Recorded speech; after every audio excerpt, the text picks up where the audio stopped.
Welcome back to the Pro Sports Podcasters on YouTube. My name is Cobe. Most of you know me as Kobe from the podcast. And today I want to take a look at how things have changed on NFL All Day and what that should do to your strategy going forward. Because things are extremely different from how they were even a month ago. They've changed dramatically. And some of which has been a change for the good, and understanding how it works will help you design a strategy to take advantage of it later.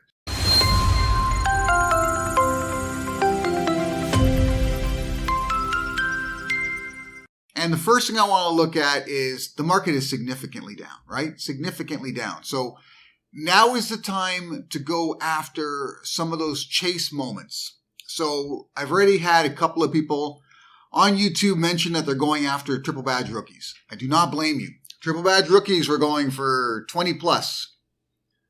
Every single one of them at one point. And the better ones, the more star players, were going for significantly more, over 50. So right now, if you're getting them at like 10 to 15, that's a score, right? So triple badge rookies, I understand.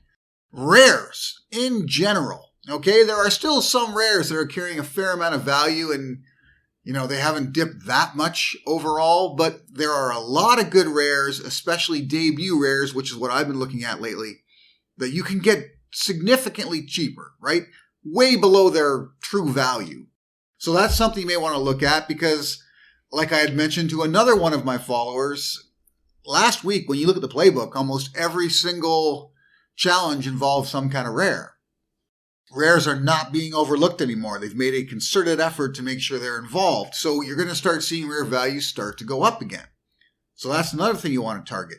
You also want to target key debut commons. So for instance, I believe, I'm trying to think who it was.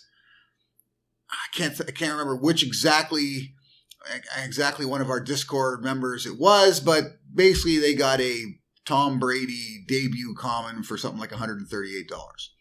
It's the lowest I've ever seen it go. It is. It's the lowest I've ever seen it sell for. That debut common was $250 plus all year long. It's broken 300 numerous times.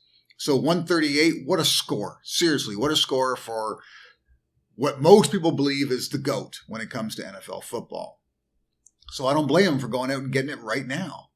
Because that's one of those moments that whether you are engaged in the playbook, whether you even follow NFL football that closely, it's a moment that should always have value and always increase in value over time. So having it as part of your collection, it's a no-brainer.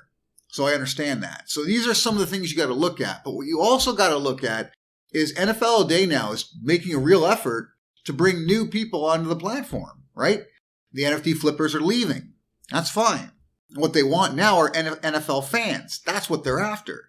So they're doing things like incentives to join the platform. You had the most recent incentive where you sign up for the platform as a new account. You make a pick as to who you thought was going to win the Thursday night game. And if you pick the correct team, you got a free pack. That's amazing. I hope they keep doing things like that because that will definitely get people's attention and get them to try out the platform. And once they're on it, I think the playbook and the current market value is enough for them to buy what they want and get involved right away. So keep that in mind. People are going to start joining. And if they're starting to join, they're going to be looking for the moments that they want in order to compete at things like OTM Rumble and the NFL All Day Playbook. So that means you can go back to stockpiling some of these fantastic players. You got Christian McCaffrey, who just got traded to San Francisco, which is a huge step up for him. He was fantastic as a running back on a shit offense. Imagine how great he's going to be as the number one running back on a great offense and a Shanahan offense that likes to feature running backs. It's going to be phenomenal. Right now, he's going for something like $18. That's criminal. So if you can get yourself 5 or 6 Christian McCaffreys right now, as new people come on the platform, they're going to want them. They're going to want to buy your Christian McCaffreys. And if you're selling at $25 at the time, trust me, that's still cheap. Eventually, they're going to go back up to where they were, which is closer to $50. So buying those kind of players now makes sense. And then looking at specific moments and I'm thinking rares here that don't have a common yet. That's a big one too. Or if they do have a common, they have one, and it was released this particular season, right? You've got a number of rares that do have commons, but they're season 2 commons. So getting that season 1 rare is such a big deal. So a Dalvin Cook would be an awesome pickup at this time, right? Those kind of moments are the ones you want. A Mike Williams, right? A Mike Evans. These are the guys you want to collect rare-wise that will have additional value going forward and will always have that playbook value because they're like what you can get from Series 1. And that's going to be a thing at some point going forward where they're going to ask you for specific moments from specific series, and Series 1, of course, is the most collectible. So go after those. And these are the things you should be looking at, right? This is how you should sort of adjust your strategy going forward.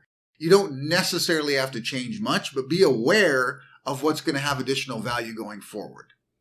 Like I said, triple badge rookies, rares from Series 1 that don't have commons in Series 1, and of course, star players that are going dirt cheap right now that'll factor into the playbook.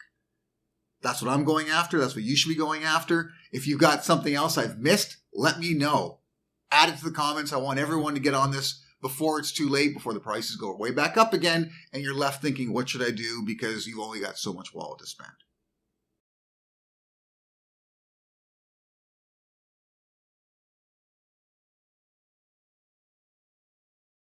It's time for a little fun competition here, okay? And what's competition without a prize? So this week, week 7 of the playbook, we're going to have an OTM Rumble competition amongst the PSP insiders. If you're not a PSP insider yet, well, obviously, it doesn't affect you. And this is for our loyal PSP insiders because the prize is going to be a Jolly Joker. That's right, $300 value to whoever comes out on top this week amongst my PSP faithful at OTM Rumble. So you don't even have to finish in the money, you just got to finish highest. That's what's key here.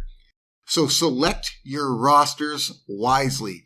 Look at the Thursday night total to see if there's someone that from those particular games that you want to roster. If not, look at who you're going to roll with. Check the serial numbers because you don't want to lose due to a tie.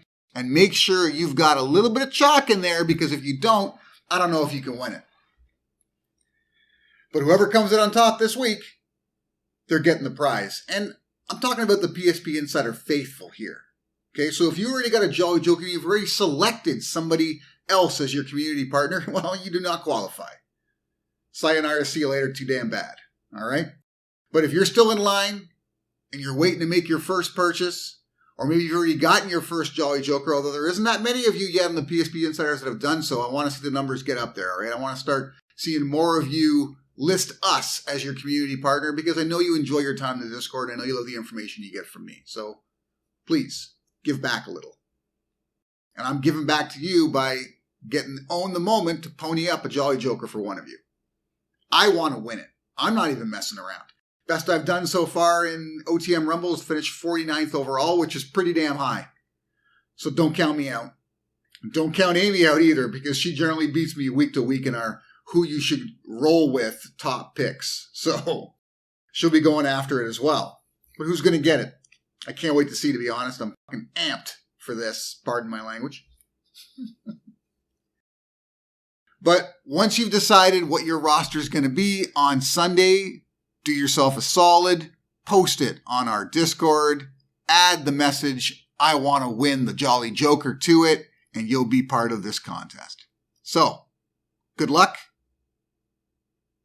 but not so good, because I want it too. Till next time, guys.